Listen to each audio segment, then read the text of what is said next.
Paris से आप सबको नमस्कार और एक छोटी सी रिपोर्ट मैं आपके लिए लेकर आया हूँ जो कि बड़ी गंभीर बात है। पेरिस में ये फ़िलहाल अर्ली मॉर्निंग है, ये करीब 6 बज रहे हैं और मेरे सामने एक पार्क है, आप लोगों के लिए मेरे कैमरे के पीछे, वो भी मैं आपको दिखाऊंगा। इतनी ज़बरदस्त गर्मी पड़ रही है कि देखिए कि कोई भी पार्क में जो है यहाँ पर खेलता कोई एक्टिविटी होते हुए नहीं नज़र आ रही है। मैं यहाँ पर 23 जुलाई को लैंड हुआ था, 24 की सुबह मैंने यहाँ पे देखा था, काफ़ी एक्टिविटी रहती थी इस समय, लेकिन फ़िलहाल कुछ भी नहीं है। और यहाँ की गर्मी इतनी भीषण पड़ रही है, आप देख सकते हैं किस तरह की गर्मी पड़ रही है। पूरा जो है हाथ काला हो चुका है और ये देखिए कैसा यहाँ पर जो है अलग कलर हो चुका है यहाँ पे। ये जो गर्मी है ना यहाँ की, ख़ास तौर पर मैं आपको बताऊँ, हमें दिल्ली, गुड़गांव, नोएडा, नॉर्थ इंडिया में भी गर्मी पड़ती है। 45-46 डिग्री की गर्मी पड़ती है, 47 डिग्री, राजस्थान में तो 50-50 डिग्री तक चली जाती है गर्मी।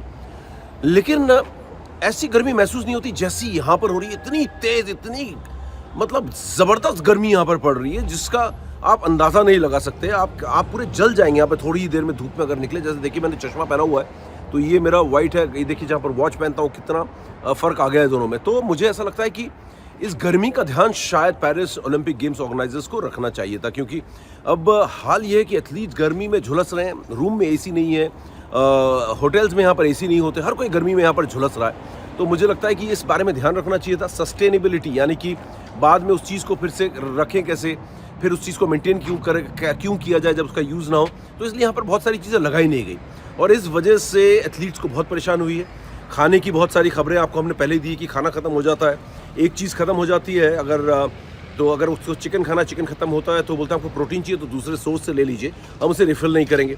तो बहुत सारी ऐसी बातें।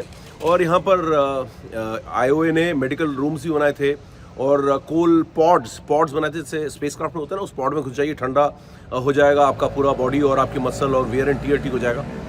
लेकिन वो पॉड से काम नहीं चला। 4 पॉड्स थे शायद हमारे विलेज में इंडियन प्लेयर्स के लिए जो अरेंज किए गए थे, लेकिन फाइनली AC खरीदने पड़े जो कि प्लग एंड प्ले है। प्लग कीजिए और उस AC को चलाइए। और US की टीम ने सबसे पहले खरीदे थे।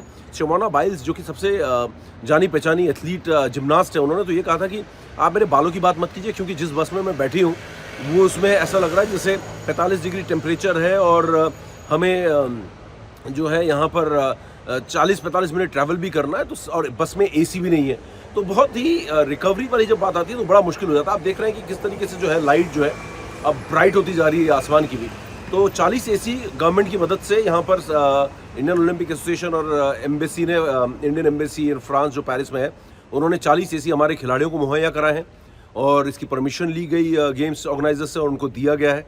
और ये शायद पहले ही कर देना चाहिए था, ये गेम्स ऑर्गेनाइजर्स को ध्यान रखना चाहिए था। बहुत ही बड़ा मिसमैनेजमेंट है और हर कोई इसकी शिकायत कर रहा है। अब उम्मीद है कि कम से कम वो प्लग एंड प्ले वाले ACs जिन खिलाड़ियों को मिले हैं वो बाकी बचे हुए 10 दिनों में कम से कम आराम से सो पाएंगे और रिकवर कर पाएंगे और अपने इवेंट में जो है वो हिस्सा ले पाएंगे।